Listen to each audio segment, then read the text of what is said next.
नमस्कार विद्यार्थी मित्रांनो, कालच्या लेक्चरमध्ये आपण भारताचा अक्षवृत्ती आणि रेखावृत्ती विस्तार पाहिला होता. आजच्या लेक्चरमध्ये भारताचा राजकीय भूगोल काय हा नेमका राजकीय भूगोल आपण आजच्या लेक्चरमध्ये अभ्यास करणार आहोत. तर तत्पूर्वी आपल्याला लक्षात ठेवावं लागेल की भारतामध्ये एकूण बघा, भारतामध्ये जर एकूण विचार केला तर 28 घटक राज्य आहेत.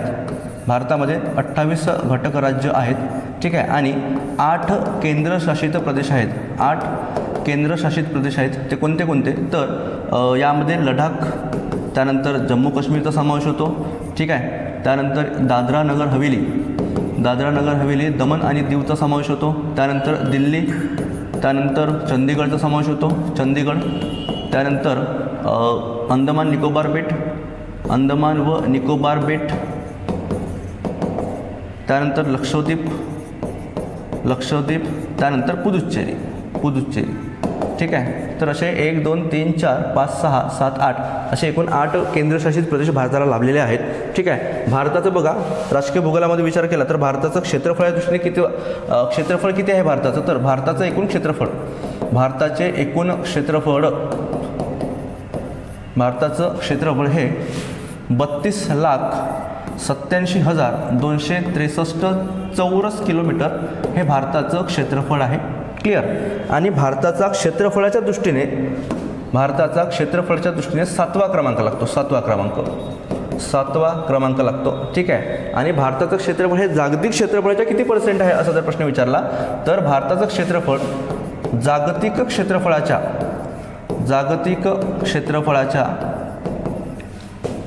2.42% क्षेत्रफळ हे भारताला लागलेलं आहे. 2.42% इतका भाग भारताने व्यापलेला आहे, ठीक आहे. त्यानंतर महत्त्वाचा मुद्दा बघा, आपण पृथ्वीचा विचार केला, संपूर्ण पृथ्वीचा विचार केला तर पृथ्वीच्या एकूण क्षेत्रफळापैकी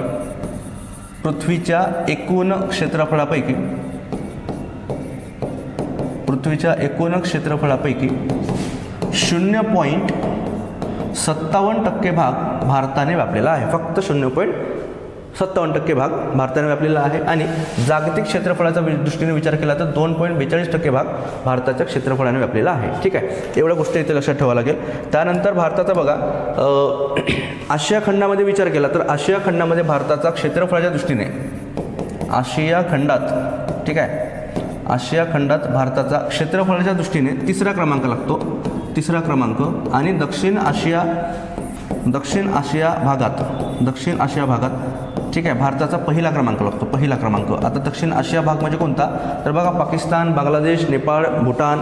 क्लिअर आहे. हा जो भाग आहे या संपूर्ण भागाला आपण दक्षिण आशिया म्हणतो, ठीक आहे. आणि भारताचा दक्षिण आशिया भागामध्ये पहिला क्रमांक लागतो. इतक्या गोष्टी भारताबद्दल तुम्हाला लक्षात ठेवावं लागेल, ठीक आहे. आता बघा, भारताचा जर क्षेत्रफळाच्या दृष्टीने जागतिक लेवलला 7वा क्रमांक लागत असेल तर पहिले 6 देश तुम्हाला लक्षात ठेवावे लागतील, कारण पहिले 6 देशावर तुम्हाला चढता क्रम उतरता क्रम असा प्रश्न येऊ शकतो, ठीक आहे. मग पहिले 6 देश लक्षात ठेवण्यासाठी ट्रिक आहे बघा आपल्याकडे.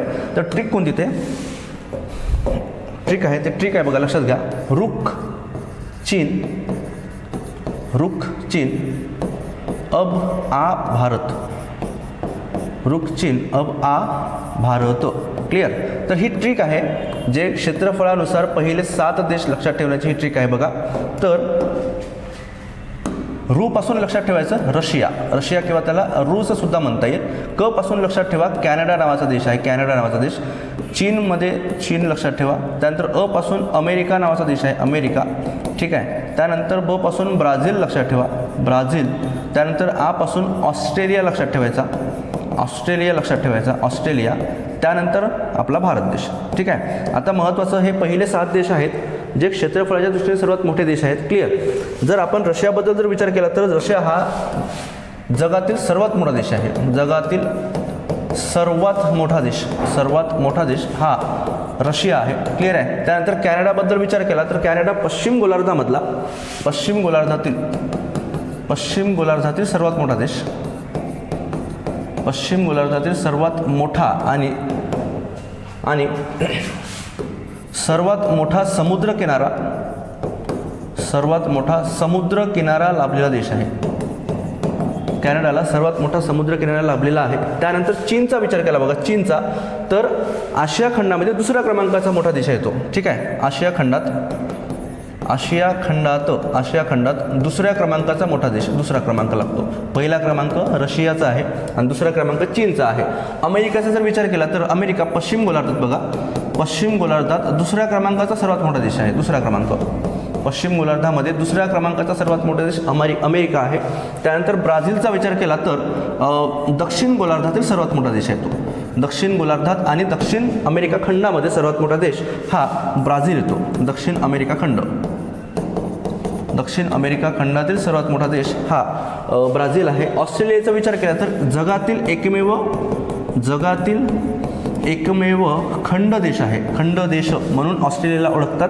ठीक आहे. आणि भारत म्हणजे काय, भारत आपल्याला माहितीच आहे की जगामध्ये 7वा क्रमांक लागतो भारताचा क्षेत्रफळाच्या दृष्टीने. तर पहिले हे 7 देश तुम्हाला लक्षात ठेवावं लागेल. तुम्हाला उतरता क्रम किंवा चढता क्रम किंवा पहिले 3 देश, पहिले 4 देश कोणते असा प्रश्न येऊ शकतो. त्यानंतर भारताबद्दल जर अजून काही प्रश्न विचारले तर असे प्रश्नसुद्धा येऊन गेलेले आहे की भारताचं जे क्षेत्रफळ आहे किती, 32,87,263 चौरस किलोमीटर. 263 चौरस किलोमीटर हे भारताचं एकूण क्षेत्रफळ आहे. हे भारताचं क्षेत्रफळाच्या दृष्टीने जर विचार केला तर भारताचं क्षेत्रफळ चीनच्या 1/3 आहे बघा. चीनच्या 1/3 आहे, 1/3. ठीक आहे. म्हणजे काय तर एक गोष्ट लक्षात ठेवा, चीन या देशाचं जे क्षेत्रफळ आहे, चीनमध्ये भारतासारखे 3 भारत मावू शकतात. क्लिअर आहे. म्हणजे चीनच्या 1/3 आहे भारत. ठीक आहे. आपण जर पाकिस्तानचा विचार केला तर पाकिस्तानच्या 4 पट क्षेत्रफळ हे भारताचं आहे. म्हणजे भारतामध्ये 4 पाकिस्तान मावू शकतात एवढं भारताचं क्षेत्रफळ आहे. त्यानंतर जपानचा विचार केला, जपान देशाचा विचार केला तर जपानच्या 8 पट भारताचं क्षेत्रफळ आहे. म्हणजे 8 जपान भारतामध्ये मावू शकतात. तर इतक्या काही बेसिक गोष्टी आहेत ज्या आपल्याला परीक्षेमध्ये डायरेक्टली विचारताना दिसतात. एवढी गोष्ट आपल्याला लक्षात ठेवावी लागेल. आता महत्त्वाचा मुद्दा बघा, तर क्षेत्रफळाच्या दृष्टीने आपण सर्वात मोठे पहिले 7 देश आपण पाहिले. तर क्षेत्रफळाच्या दृष्टीने जर विचारलं आपल्याला की सर्वात लहान देश कोणता, क्षेत्रफळाच्या दृष्टीने सर्वात लहान देश कोणता, सर्वात लहान देश विचारला तर त्या देशाचं नाव लक्षात ठेवा बघा. त्या देशाचं नाव आहे व्हॅटिकन सिटी. हा जो देश आहे तो क्षेत्रफळाच्या दृष्टीने सर्वात लहान आहे. आणि किती क्षेत्रफळ आहे तर 0.44 चौरस किलोमीटर, 0.44 चौरस किलोमीटर एवढं क्षेत्रफळ व्हॅटिकन सिटीचं आहे. आणि हा जो देश आहे तो एक युरोपियन देश आहे. आणि हा देश का महत्त्वाचा आहे तर बघा, ख्रिश्चन धर्मामध्ये 2 पंथ असतात. एक रोमन कॅथोलिक पंथ आणि दुसरा प्रोटेस्टंट पंथ. तर रोमन कॅथोलिक जो पंथ आहे त्याचं प्रशासकीय केंद्र आहे बघा हे, म्हणजे पोपचं राहण्याचं ठिकाण. ठीक आहे. पोपचे राहण्याचे ठिकाण. पोप म्हणजे कोण असतात बघा, तर पोप हे ख्रिश्चन धर्मामध्ये धर्मगुरू असतात. ते पोपचे राहण्याचे ठिकाण व प्रशासकीय केंद्र आहे. प्रशासकीय केंद्र म्हणून व्हॅटिकन सिटीला ओळखले जाते. क्लिअर आहे. आणि काय तर रोमन कॅथोलिक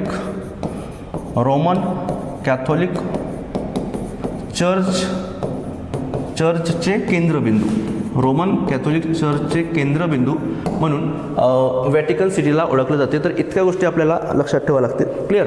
त्यानंतर बघा, महत्त्वाचा मुद्दा असा की आता जगामधले क्षेत्रफळाच्या दृष्टीने 7 पहिले देश पाहिले आपण. ठीक आहे. त्यानंतर क्षेत्रफळाच्या दृष्टीने सर्वात लहान देश पाहिला आपण. आता आपण भारताकडे येऊया. तर भारतामध्ये जर विचार केला तर भारतातील क्षेत्रफळाच्या दृष्टिकोनातून 3 सर्वात मोठे राज्य कोणते, 3 सर्वात मोठे राज्य लक्षात ठेवा. 3 सर्वात मोठे राज्य कोणते जर असा प्रश्न आला तर पहिलं मोठं राज्य आहे बघा, क्षेत्रफळाच्या दृष्टीने भारतातील सर्वात मोठं राज्य हे राजस्थान आहे. ठीक आहे. त्यानंतर मध्य प्रदेशचा नंबर लागतो. ठीक आहे. आणि त्यानंतर आपल्या महाराष्ट्राचा नंबर. ठीक आहे. महाराष्ट्र म्हणजे महाराष्ट्र क्षेत्रफळाच्या दृष्टीने भारतामध्ये 3ऱ्या क्रमांकाचं राज्य आहे. क्लिअर मुद्दा. आणि मध्य प्रदेश 2nd क्रमांक आणि राजस्थान 1ला क्रमांक. बरोबर. आणि महाराष्ट्राचं क्षेत्रफळ एकूण किती आहे तर ते 3,07,713 चौरस किलोमीटर. 3,07,713 चौरस किलोमीटर इतकं क्षेत्रफळ हे महाराष्ट्राचं आहे आणि महाराष्ट्राने भारताच्या एकूण क्षेत्रफळाच्या 9.36% एवढं क्षेत्रफळ एकट्या महाराष्ट्राने व्यापलेलं आहे. हे गोष्टी इथे लक्षात ठेवण्यासारखी. क्लिअर. आता हे भारतातील क्षेत्रफळाच्या दृष्टीने सर्वात 3 मोठे राज्य झाले. तर क्षेत्रफळाच्या दृष्टीने बरोबर आहे सर्वात लहान राज्य कोणतं? भारतातील क्षेत्रफळाच्या दृष्टीने सर्वात लहान राज्य जर प्रश्न विचारला लहान राज्य तर त्यामध्ये बघा सर्वात लहान राज्य कोणतं तर ते आहे बघा गोवा. सर्वात लहान राज्य गोवा आहे. त्यानंतर सिक्कीमचा नंबर लागतो. त्यानंतर सिक्कीमचा नंबर लागतो. क्लिअर. आणि त्यानंतर जर विचार केला तर त्यानंतर त्रिपुराचा नंबर लागतो. त्रिपुरा हे क्षेत्रफळाच्या दृष्टीने सर्वात लहान राज्य बरोबर. आणि इथे राजस्थान, मध्य प्रदेश आणि महाराष्ट्र हे क्षेत्रफळाच्या दृष्टीने सर्वात मोठे राज्य हे लक्षात ठेवावं लागते. ठीक आहे. त्यानंतर पुढे जाऊ. त्यानंतर बघा तुम्हाला जर विचारलं की क्षेत्रफळाच्या दृष्टीने तुम्हाला विचारलं की सर्वात मोठे जिल्हे कोणते तर क्षेत्रफळाच्या दृष्टीने सर्वात मोठे 3 जिल्हे कोणते? सर्वात मोठे 3 जिल्हे लक्षात ठेवा. 3 जिल्हे लक्षात ठेवा. तर ते 3 जिल्हे कोणते तर बघा क्षेत्रफळाच्या दृष्टीने सर्वात मोठा जो जिल्हा आहे तो आहे कच्छ जिल्हा जो गुजरातमध्ये येतो. गुजरातमध्ये. त्यानंतर दुसऱ्या क्रमांकाचा जो जिल्हा आहे त्याचं नाव लक्षात ठेवायचं लेह नावाचा जिल्हा जो लडाख नावाच्या केंद्रशासित प्रदेशामध्ये येतो. आणि तिसऱ्या क्रमांकाचा जो जिल्हा आहे त्याचं नाव आहे जैसलमेर जो राजस्थानमध्ये येतो. राजस्थानमध्ये. तर हे क्षेत्रफळाच्या दृष्टीने सर्वात मोठे देश आहेत. मोठे जिल्हे आहेत. क्लिअर. त्यानंतर क्षेत्रफळाच्या दृष्टीने सर्वात लहान जिल्हे जर विचारलं सर्वात लहान जिल्हे कोणते? सर्वात लहान जिल्हे जर विचारले आपल्याला तर पहिला महत्त्वाचा जिल्हा आहे बघा. पहिला महत्त्वाचा जिल्हा ठीक आहे. पहिला जिल्हा आहे त्याचं नाव आहे माहे नावाचा जिल्हा. माहे नावाचा जिल्हा जो पुदुच्चेरी या केंद्रशासित प्रदेशामध्ये येतो. ठीक आहे. त्यानंतर दुसरा जर जिल्हा विचारला तर तो आहे मध्य दिल्ली लक्षात ठेवायचं. सेंट्रल दिल्ली सुद्धा म्हणतो आपण. आणि हे दिल्ली केंद्रशासित प्रदेशामध्ये येणारा जिल्हा आहे. तिसरा जो जिल्हा आहे त्याचं नाव आहे यानम. हा सुद्धा जिल्हा जो आहे तो पुदुच्चेरी या केंद्रशासित प्रदेशामध्ये येणारा जिल्हा आहे. ठीक आहे. आता इथे एक गोष्ट लक्षात ठेवण्यासारखी कोणती तर महत्त्वाची गोष्ट बघा.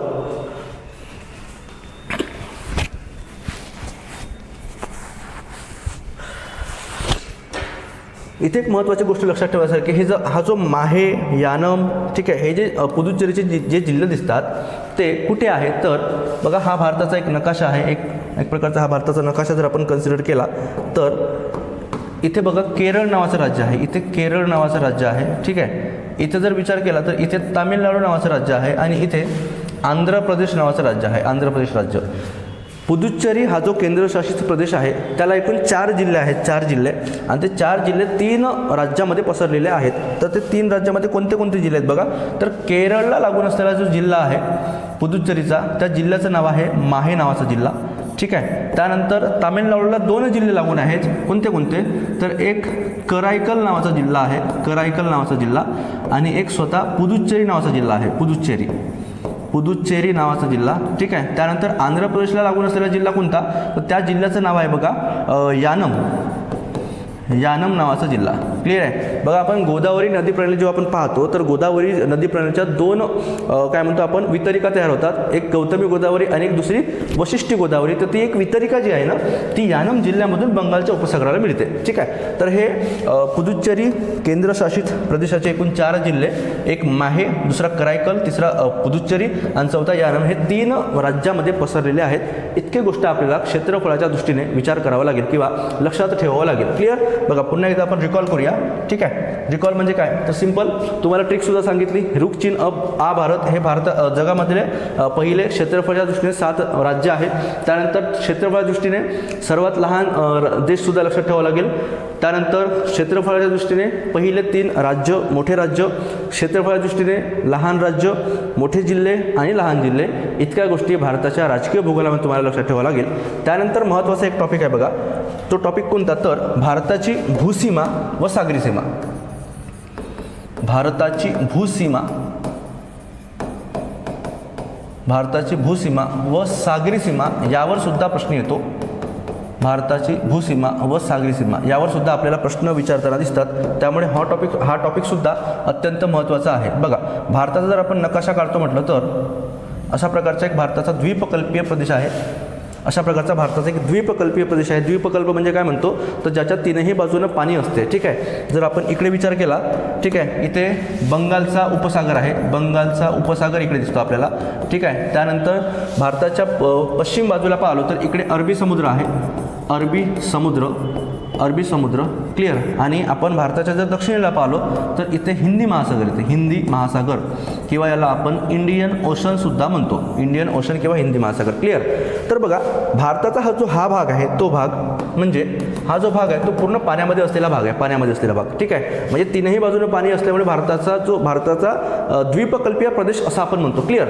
आता इथे एक गोष्ट लक्षात ठेवायचं तर भारताच्या एकूण बघा 9 राज्य जे आहेत त्या 9 राज्यांना समुद्र किनारा लाभलेला आहे. क्लिअर. मग ते राज्य कोणते तर ते राज्य लक्षात घ्या. पहिलं जे राज्य आहे ज्याला समुद्र किनारा लाभलेला आहे ते म्हणजे गुजरात.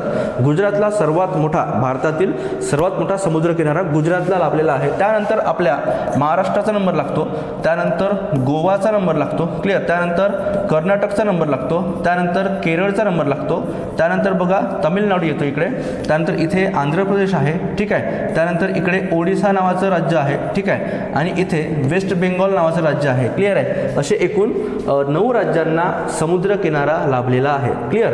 आणि महत्त्वाची गोष्ट बघा, एकूण समुद्र किनारा भारताचा किती आहे तर सध्या मागच्या वर्षी 2025ची अपडेट आहे बघा. समुद्र किनारा आधी जर विचार केला, बरोबर, तर भारताला समुद्र किनारा हा 7,517 किलोमीटर इतका समुद्र किनारा लाभलेला होता. बरोबर आहे. आणि त्यापैकी 6,100 किलोमीटर हा भारताच्या मुख्य भूमीचा समुद्र किनारा होता. आणि 1,417 किलोमीटर हा बेटांचा समुद्र किनारा होता. बेटांचा. ठीक आहे, बेट समूहांचा. ठीक आहे, हा मुख्य भूमीचा समुद्र किनारा. ठीक आहे. आणि हा बेटांचा समुद्र किनारा ह्या दोघांचं मिळून म्हणजे काय 7,517 किलोमीटर एवढ्या लांबीचा समुद्र किनारा भारताला लाभलेला होता. परंतु 2025ला भारत सरकारने समुद्र किनारा अपडेट केलेला आहे. म्हणजे काय तर समुद्र किनाऱ्यामध्ये वाढ झालेली आहे. आणि सध्या समुद्र किनारा किती आहे असा जर प्रश्न विचारला तर सध्या भारताचा समुद्र किनारा हा 11,098 किलोमीटर एवढ्या लांबीचा समुद्र किनारा भारताला लाभलेला आहे. किती? 11,098 किलोमीटर एवढा समुद्र किनारा भारताला लाभलेला आहे. आणि समुद्र किनाऱ्यानुसार, ठीक आहे, किंवा सागरी किनाऱ्यानुसार गुजरात हे सर्वात मोठं राज्य आहे आणि सर्वात लहान राज्य हे गोवा नावाचं राज्य येते. ठीक आहे. महाराष्ट्राचा समुद्र किनारा विचारला तर महाराष्ट्राचा समुद्र किनारा बघा, महाराष्ट्राचा समुद्र किनारा तो 877. क्लिअर. महाराष्ट्राचा समुद्र किनारा किती तो 800.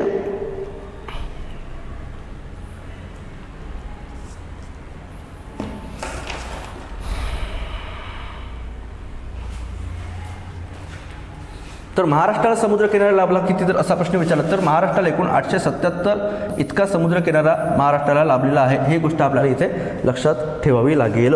क्लिअर. तर इतकी महत्त्वाची गोष्ट लक्षात ठेवा. आता बघा, तर भारताचा जो समुद्र किनारा आहे, ठीक आहे, तर भारताचा समुद्र किनारा जो आहे तो 12 नॉटिकल माइल्स आहे. 12 नॉटिकल माइल्स हे लक्षात ठेवा. बरोबर. म्हणजे काय 12 नॉटिकल माइल्स एवढा समुद्र किनारा जो आहे तर त्या समुद्र किनारा नॉटिकल माइल्स ही संकल्पना काय बघा. नॉटिकल माइल्स नावाची जी संकल्पना आहे ही संकल्पना काय तर ही संकल्पना लांबी मोजण्याचं एकक आहे.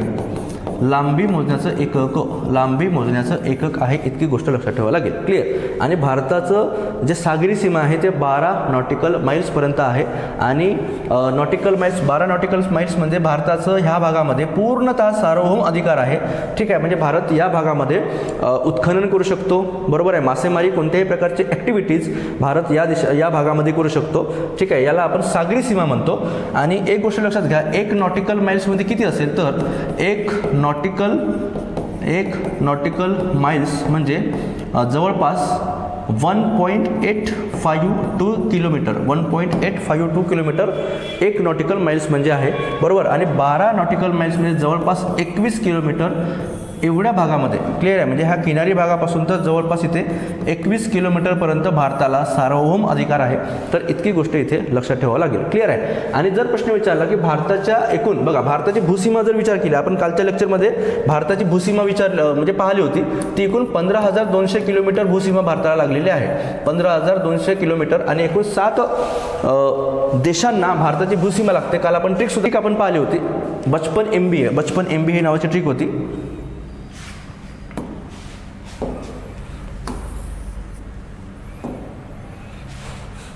बघा कालच्या लेक्चरमध्ये आपण भारताला एकूण 7 देशाच्या भूसीमा लागलेल्या आहेत आणि ती आहे 15,200 किलोमीटर. ठीक आहे. आणि त्याची आपण ट्रिक पाहिली होती बचपन MBA नावाची आपण ट्रिक पाहिली होती. ट्रिक पाहिली होती. क्लिअर आहे. तर 7 देशाची जी सीमा आहे ते भारताची भूसीमा लागलेली आहे. ठीक आहे. आणि महत्त्वाचं म्हणजे तर तुम्हाला जर प्रश्न विचारला की भारताची सागरी सीमा किती देशांसोबत शेअर होते, तर एकूण 7 देशांसोबत भारताची सागरी सीमा सुद्धा लागलेली आहे. ही गोष्ट इथे लक्षात ठेवायसारखी. मग 7 देश कोणते तर 7 देश लक्षात घ्यायचे. 7 देश कोणते आहेत. एक आहे पाकिस्तान नावाचा देश आहे. पाकिस्तानसोबत आपली भूसीमा आणि त्यासोबतच सागरी सीमा आपण शेअर करतो. त्यानंतर श्रीलंका नावाचा देश आहे बघा, श्रीलंका. ठीक आहे. त्यानंतर म्यानमार नावाचा देश आहे, म्यानमार. त्यानंतर मालदीव नावाचा देश आहे, मालदीव. क्लिअर. त्यानंतर इंडोनेशिया नावाचा देश आहे, इंडोनेशिया नावाचा देश आहे. त्यानंतर थायलंड नावाचा देश आहे, थायलंड. क्लिअर. 1 2 3 4 5 6. ठीक आहे. Pakistan, Sri Lanka, Myanmar, Maldives, Indonesia, Thailand. Clear. आणि एक शेवटचा देश आहे बघा, त्याचं नाव बांगलादेश. क्लिअर आहे. तर अशा 7 देशासोबत भारताची सागरी सीमा लागलेली आहे. आणि जर विचारलं की प्रश्न जर विचारला की भारताची सागरी सीमा फक्त किती देशासोबत लागलेली आहे, तर भारताची सागरी सीमा फक्त 4 देशासोबत लागली आहे बघा. कोणते देश ते? इंडोनेशिया, थायलंड, मालदीव आणि श्रीलंका. बरोबर आहे. पाकिस्तान, म्यानमार आणि बांगलादेशचा विचार केला तर पाकिस्तान, बांगलादेश आणि म्यानमार ह्या देशांची भूसीमा व त्यासोबतच सागरी सीमा भारताला लागलेली आहे. तर इतक्या गोष्टी आपल्याला भारताच्या राजकीय भूगोलामध्ये लक्षात ठेवावं लागेल. कोणत्या गोष्टी बघा पुन्हा एकदा आपण रिकॉल करूया. तर भारताचं एकूण क्षेत्रफळ किती आहे. ठीक आहे. आणि क्षेत्रफळाच्या दृष्टीने भारताचा कितवा क्रमांक लागतो आणि जगामधले क्षेत्रफळाच्या दृष्टीने सर्वात मोठे देश कोणते. ठीक आहे. याची ट्रिकसुद्धा आपण सांगितली. हा प्रश्न MPSCला विचारून झालेला प्रश्न आहे, त्यामुळे हा भाग तुम्हाला लक्षात ठेवावा लागेल. क्लिअर. त्यानंतर हा भागसुद्धा म्हणजे क्षेत्रफळाच्या दृष्टीने सर्वात मोठे राज्य कोणते, क्षेत्रफळाच्या दृष्टीने सर्वात लहान राज्य कोणते.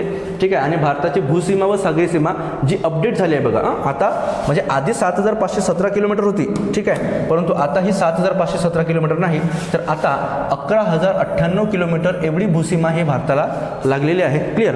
तर आजच्या भागामध्ये किंवा आजच्या लेक्चरमध्ये आपण इतकंच. उद्याच्या लेक्चरमध्ये आपण म्हणजे नेक्स्ट लेक्चरमध्ये आपण भारताचा जो प्राकृतिक भूगोल आहे तो प्राकृतिक भूगोल आपण सुरू करत आहोत. आपल्या यूट्यूबच्या माध्यमातून आपण फ्रीमध्ये GSची सिरीज आपण सुरू केलेली आहे. सुरुवातीला भूगोल विषय आपण सुरू केलेला आहे, त्यानंतर आपण सायन्स म्हणजे विज्ञान विषय सुरू करू. असं करत आपण प्रत्येक विषय यूट्यूबच्या माध्यमातून फ्रीमध्ये आपण घेण्याचा प्रयत्न करूया. थँक्यू.